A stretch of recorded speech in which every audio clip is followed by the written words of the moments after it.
My name is Rachel Maldonado, and my website is rhmaldonado.com. And it is my belief in the human spirit and desire to connect that I want to tell your story and mine. And I am with Tim and April Geisler. They are a couple in Washington. How are things out there? They're pretty good right now. I mean, other than not being able to get out and go too many places, but Right. Yeah, there is that. We are in a pandemic. And April and Tim, you guys have this incredible love story that is really fun. And I love love stories. It's my favorite thing. So tell me, how did this start? Well, I think our love story is pretty incredible as well. Tim and I met my freshman year of high school. And so I was a young 15-year-old and saw this guy that I heard was from California. And I'm like, oh my goodness, California, he's got to be pretty exciting. I had to get someone to introduce us and met him for the first time. That's right. Yeah. He locker was right down from mine, so we got the opportunity to see each other quite a bit. Well, I love that. When you know each other from high school and you're just kids, you just have so many memories. Your whole growing up, that part, it's amazing. So then, from high school, then what happened? So we dated all through high school, spent a lot of time together. We were part of a drama group with other classmates, so we'd go on trips together. And I think that really cemented our relationship. We did all kinds of things together. We played sports, drama, school, and our families did holidays together. And Wow. it really cemented our relationship. When I graduated from high school, my first year in college, I found out that I was pregnant with our first child, and it was scary and exciting at the same time. Like, I'm gonna be a mom, and I'm only 19. But when I thought about who I was creating this life with, it really, there was a sense of peace there because I knew that Tim really cared about me, and we had always knew that we were going to get married. We had this plan, junior year of college, we're going to get married. I don't know why junior year, but that was what we decided we were going to do, and get married. And so things were moving a little bit faster than, we had initially planned. Yeah. But it was exciting because this was what I had always wanted. This is what I wanted with him. So Yeah, I basically gave her a promise ring, and that promise ring became an engagement ring. And then, we were broke as a joke when we got started. So I had a $7 silver ring from the county fair. And I love it. we got together, we had to share. Wow. When we got started, so. That's amazing. Oh my goodness. So then, you have your first child, and what was it like bringing a family, starting this life together? You make this decision. This is us. Yeah, I think, it was, we were in high school, we didn't really think about it too much. We were just impressionable. We just loved hanging out with each other.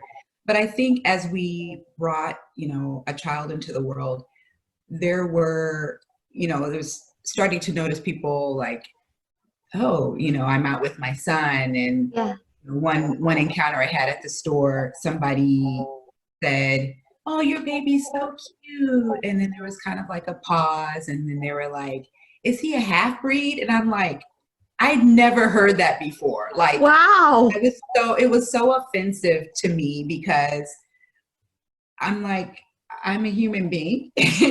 We're not animals, And so just to hear it in that way was pretty offensive, but I just let it roll off my shoulders because it wasn't, I was with my son. There was no reason to make it a point of contention, but I think it cemented in my mind at that point that the idea of an interracial relationship and a biracial child was, where we lived, still foreign, and people were curious, but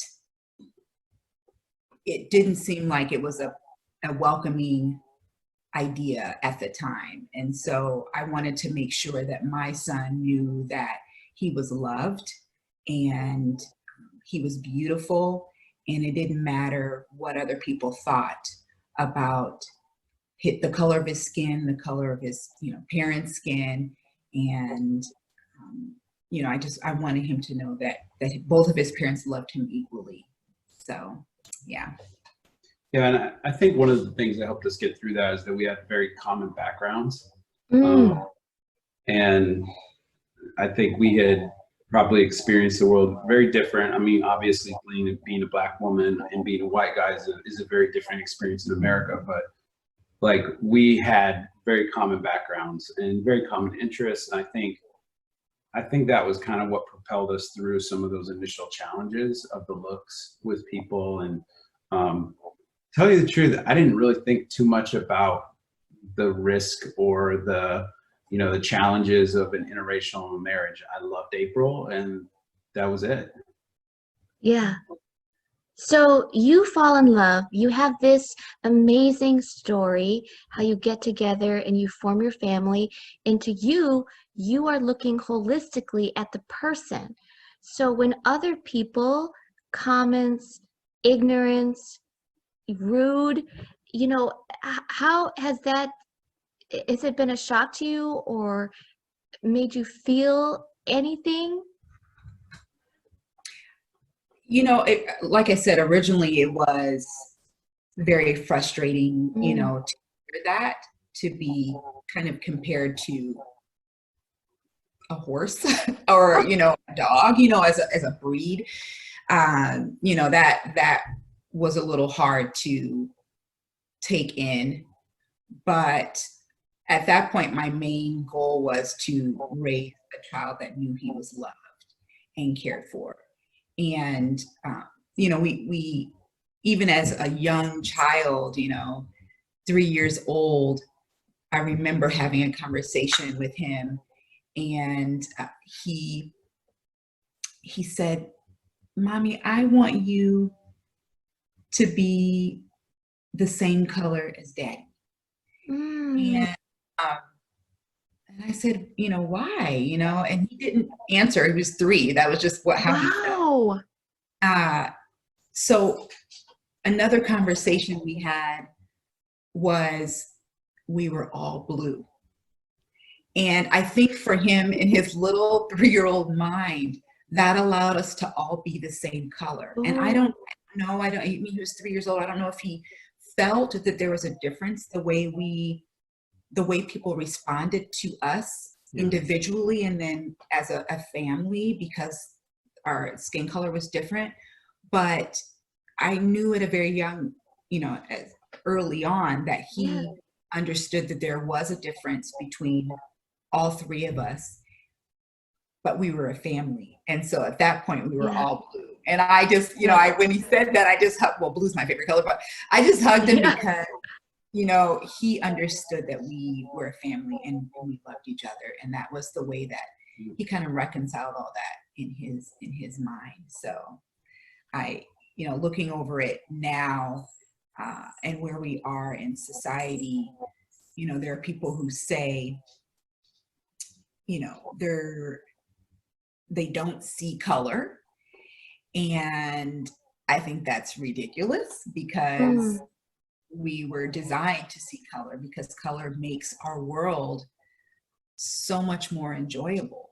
If everything was all the same color, it would just be like, like I want to see variety, and even in people's faces or in the sky or, flowers, having that different variety of color, I think is important.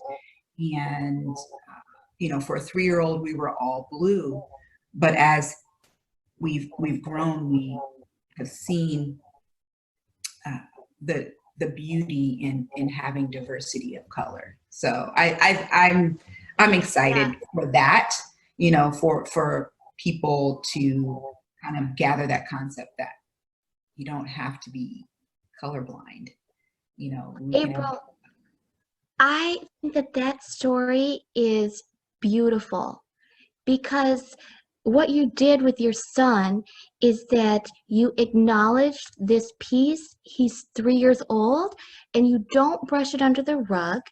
And even though he's just a little guy, you say, hey, you know, this is what you see, this is what you feel, and then you just explain it in a way that a child can understand. And I just really think that's beautiful that you acknowledge it and then you make it work. And Tim, you think, how do you see this working in your family? Like in your mind, how you've made it work too? April's example was stunning, beautiful. Yeah, I mean, April brought up like the different colors and stuff. I'd say that probably, you know, our first child was a boy, and boys look to their fathers and they want to be just like them. I think there was initially with him wanting to be like me and him noticing the differences in like color, but texture, because our hair was different. He would touch my hair, and you know, so those were aspects that I think that were definitely kind of like a challenge, right? Like he was wanting to be just like me. For me, I didn't have a father that stayed around, so like I wanted to be everything I could possibly be for him. And when my daughter came, same thing for her. Like to me, the challenges were a couple different things, you know, like as he got older and as Elise has gotten older, you know, the challenge of like them wanting to also be seen as white and black. And the idea of this understanding that most people will only look at them as black children, but they have both and they seem to be proud of both. And to me, I think that is, you know, we use these like white pride and black pride, and they've become very negative connotations because of what's associated with them.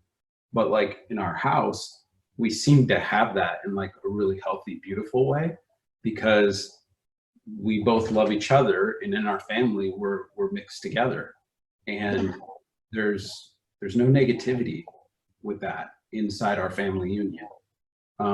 Outside there might be, but we don't see a negative. It doesn't mean that we can't see our biases. Like my internal biases that I have as a white guy, you know, it doesn't mean that we ignore those, the rest of the world, and we're like in some kind of bubble, you know, of perfection, because we're not. But you know, I just think we've created a beautiful family unit that blends two things together. The rest of the world has a hard time seeing that go together, but they were brought together by love. And you know, you can't argue with that. Yeah. Wow. You know, that is so insightful too, because what you're doing is you're doing it the right way. You're doing it the way that you want and the way that you see it, and you're raising your kids to be happy, proud, and loved. And that is the foundation, and then all these peripheral things, race, differences, you're aware of them, you acknowledge them, but they're not as important as your base. So I think it's beautiful. Yeah. Yeah. So then something fun, how are your kids doing? You know, now I know they're a little bit older, because how long have you been married? Well, we've been married a total of 18 and a half years. We've been together Wow. for 22 and a half years.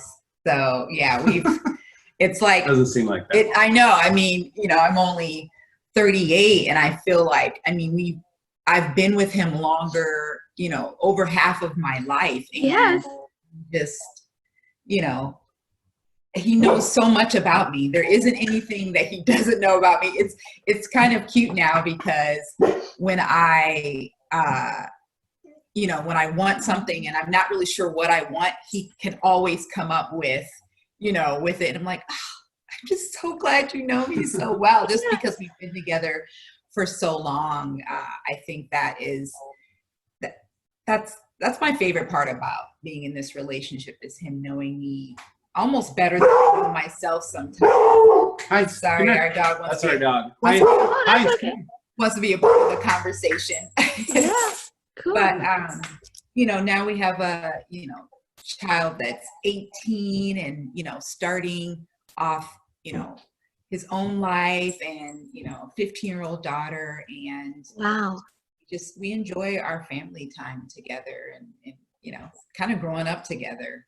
The same Yeah. way. Wow. And I do have one last question for you. You have this beautiful love story. You have this amazing family unit.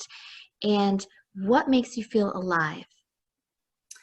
I think for me, what makes me feel alive is